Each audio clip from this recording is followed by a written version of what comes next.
Good morning, dear students. Good morning, all of you. This is a video of class 9, and in this video, we are going to discuss about the conceptual questions. And the very first question is, which postulate of Dalton's atomic theory is the result of the law of conservation of mass? First of all, you have to understand that what is law of conservation of mass. Law of conservation of mass, that means the total mass of the reactant. If suppose I am talking about one of the chemical reaction, in that chemical reaction the total mass of the reactant, that should be equal to the total mass of the product. Suppose if I am writing here some of the chemical reaction A plus B, and it is giving C plus D. Here you can see this one is arrow, and before that one, left hand side, there should be the reactant, and this side there should be the product. So that means reactant and product. If I will calculate the total mass of A plus mass of B together, after addition, you can find the total mass of the reactant, total mass of the product. So total mass of the reactant and total mass of the product, if it is equal, then then that one is called as a law of conservation of mass. And if the law of conservation of mass is there, then you have to give that which postulates of Dalton's atomic theory is the result of that conservation of mass. So you can see the very first postulate of Dalton's atomic theory, that one is atoms are indivisible. What does it means? Earlier it was the concept that atoms cannot break down into the small constituents, cannot break down into the small particles. So they, Dalton's told that atoms are indivisible. So we can say on that basis atoms are indivisible. If the atoms are not divisible, that atoms neither be created nor destroyed in a chemical reaction.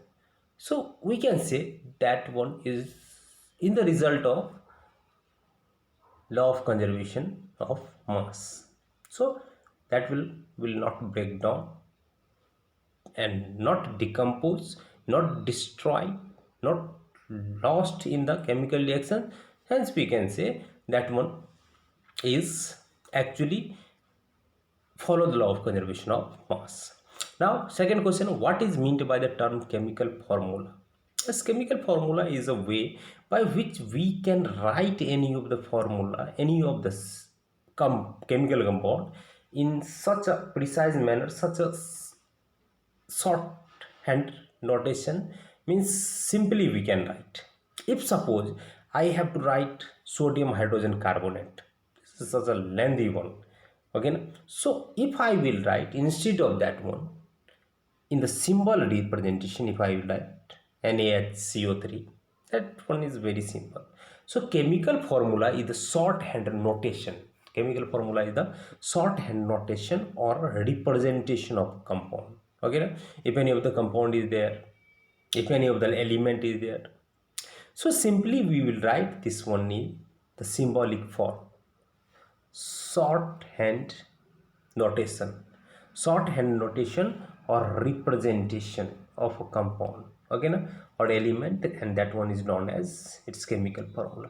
It represents the composition of the molecules. What is meant by the chemical formula? Chemical formula also represents the composition. If suppose I am going to write about the ammonia, here ammonia is given, ammonia I have told, so from the ammonia you will not get any of the information, because what kind of elements are there in that structure, by saying ammonia you will not understand that one. But if I will tell you that NH3 easily you can say that nitrogen is also there and hydrogen is also there.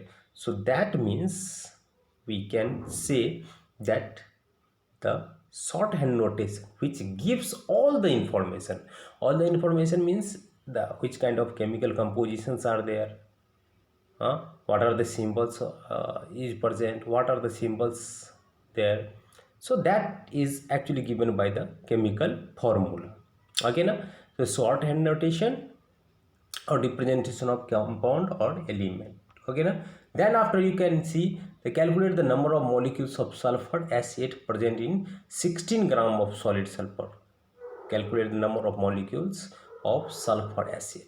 So you can see here they are asking number of molecules, number of sulfur molecules, and 16 gram of solid sulfur is given. So I have discussed about you this in the class also. First of all, mass given is 16 gram. Okay na? Mass given is 16 gram. Sulfur atomic mass is 32. Now you can calculate the number of moles. So 16 upon 32 and it will give you 0.5 mole. 0.5 mole. Now you have calculated n. You have calculated n. So please remember n equal to 0.5 mole. Now you can see, you can read once again. Calculate the number of calculate the number of molecules of sulfur acid present in 16 gram of solid sulfur.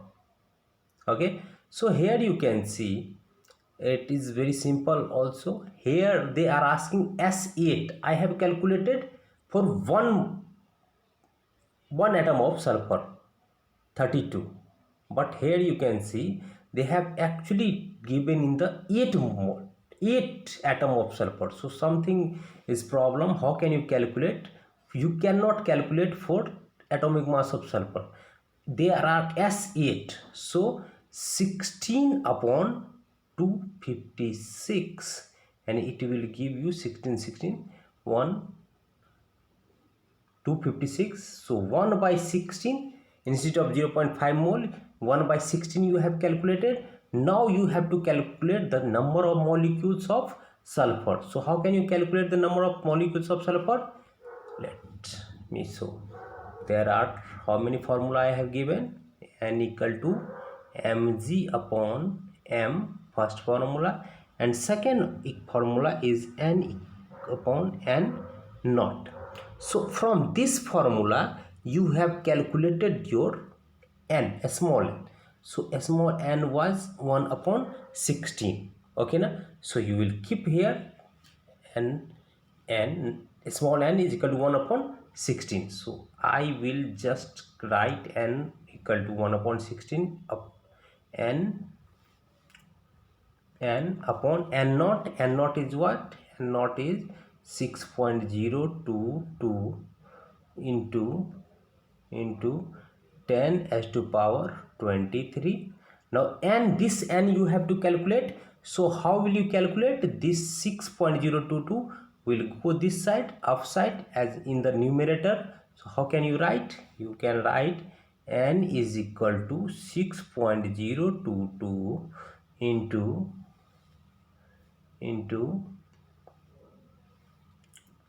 10 to the power 23 upon 16. Okay, and after calculation you can say that what answer would be there. You can say 1 by 16 into 6.022 into 10 as to power 23, and after calculation it will give you 3.76 into 10 as to power 22. This one would be the answer. Here you can see which formula you will apply. You should understand 3 formulae I have given in the class also. N is equal to mg upon capital M. Second one, Vg upon 22.4 liter, and further we can write n is equal to mg upon m equal to Vg upon 22.4 liter. Then third one, n upon n naught. So these 3 formula will help you a lot in solving the mole concepts question. Any of the questions, if suppose number of moles is not you are obtaining, then you can equate these 2 formula also. whether this mg upon m vg upon 22.4 liter at stp. Okay now, with if mg is given, m is given, then vg you can calculate. So by equating you can calculate these all that. Okay, thank you.